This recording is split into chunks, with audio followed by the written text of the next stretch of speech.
Friends, welcome back. ಇವಾಗ ಬಂದು ರೆಡ್ಗೆ pink combination ಇರುವಂಥ ಸ್ಯಾರಿ ತೋರಿಸ್ತದೆ. ನೆಕ್ಸ್ಟ್ ಅವಾಗೆಲ್ಲ ನಾನು ಲಾಸ್ಟ್ ವೀಕ್ ಎಲ್ಲ ಬೆಂಟೆಕ್ಸ್ ಬಾರ್ಡರ್ ಹಾಗೆ ಸ್ವಲ್ಪ ಬಿಗ್ ಬಾರ್ಡರ್ ಎಲ್ಲ ತೋರಿಸಿದ್ದೆ. ಇದು ಸ್ಮಾಲ್ ಬಾರ್ಡರಲ್ಲಿ ಕಾಂಟ್ರಾಸ್ಟ್ ಇರುವಂಥದ್ದು. ರೆಡ್ಡಿಗೆ ಪಿಂಕ್ ಕಲರ್ ಸ್ಮಾಲ್ ಬಾರ್ಡರ್. ಇದು ಬಂದು ಬಾರ್ಡರೇ ಹೈಲೈಟ್ ಅಂತ ಹೇಳ್ಬೋದು. ತುಂಬ ಚೆನ್ನಾಗಿದೆ. ಕ್ವಾಲಿಟಿ ಬಂದು ಪ್ರೀಮಿಯಂ ಕ್ವಾಲಿಟಿ. ಇನ್ನು ಪಲ್ಲು ನೋಡಿದ್ರೆ ಈ ರೀತಿ ಬರುತ್ತೆ. ಮತ್ತು ಕಾಂಟ್ರಾಸ್ಟ್ ಬ್ಲೌಸು ಪಿಂಕ್ ಕಲರ್ನಲ್ಲಿ ಬಂದು ಈ ರೀತಿ ಬರುತ್ತೆ ನೋಡಿ.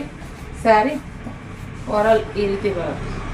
ಸೊ ಮಸ್ತ್ ಕಲೆಕ್ಷನ್. ಇದಕ್ಕೆ ಕಾಂಟ್ರಾಸ್ಟ್ ಬ್ಲೌಸು ನಂಗೆ ಪರ್ಸ್ನಲಿ ತುಂಬಾ ಇಷ್ಟ ಆಯಿತು.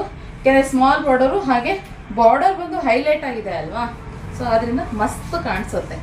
Light and dark combination. ಬೇಕಂದರೆ ಸ್ಕ್ರೀನ್ ನೋಟ್ ಹಾಕಿರೋ ನಂಬರ್ಗೆ ಬುಕ್ಕಿಂಗ್ ಮಾಡ್ಕೊಳ್ಳಿ. ಮಿಸ್ ಮಾಡ್ಕೊಬಿಡಿ ಈ ಕಲೆಕ್ಷನ್ನ. ಏನಾದ್ರು ನೀವು ಇನ್ನೂ ರೆಡ್ಗೆ ಪಿಂಕ್ ಕಲೆಕ್ಷನ್ ತಗೊಂಡಿಲ್ಲ ಅನ್ನೋ ಹಾಗಿದ್ರೆ ಈ ಕಲೆಕ್ಷನ್ ಮಿಸ್ ಮಾಡ್ಕೊಬಿಡಿ. ಇಷ್ಟ ಆದರೆ ಲೈಕ್ ಮಾಡಿ. Thank you.